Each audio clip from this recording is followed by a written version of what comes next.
Maloyo ji 300 odong' maonge kuonde dak e kadak ma Mbega e ward ma Kobura mayudore e sub-kaunti ma Nyando bang' oula muomo kendo rocho ngimagi. Thothgi koro seyo piny owacho kuom buono kwayogi kinde ka kinde mag koth.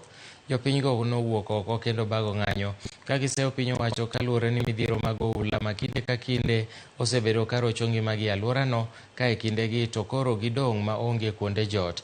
Bende giseyo jotend siasa ma alworano ka giwacho ni jotelogo ong'eyo midhiero ma gikale to kinde ka kinde to kata sani gilal mana e chuny boma ma kata kwayogi ok gichwal mbele. Giywak ne piny owacho mondo ochwal negi kony mapiyo kaluwore ni nyaka sani gionge udi.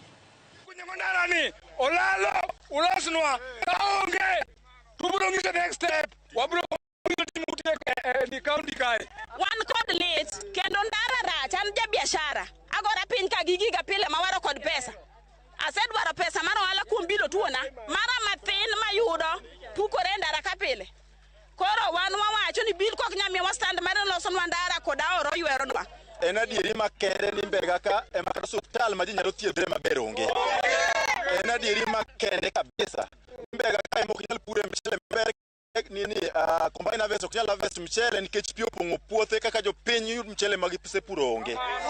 Koro nyalo kwayo county government lo jo Mbega kaka youth leader Kisumu County di mondo konyo Mbega mondo jo Mbega onwang' chiemo, mondo jo Mbega onwang' ndara, mondo jo Mbega onwang' pi ma mondo jo Mbega Gibigi konywa nikech wahinyore kae. Mae dalana gima nyalo timo ka onge pi odonje ot adhi manye ndara en pi kaduogo to chieme pi atede pi aninde pi gimoro amora time pi. President marwa William Samoei Ruto kama initie iwuog oko ni gani wagoni ambulu kaka wajo pikipiki ni wacho ni dhi konyowa kaka jo pikipiki.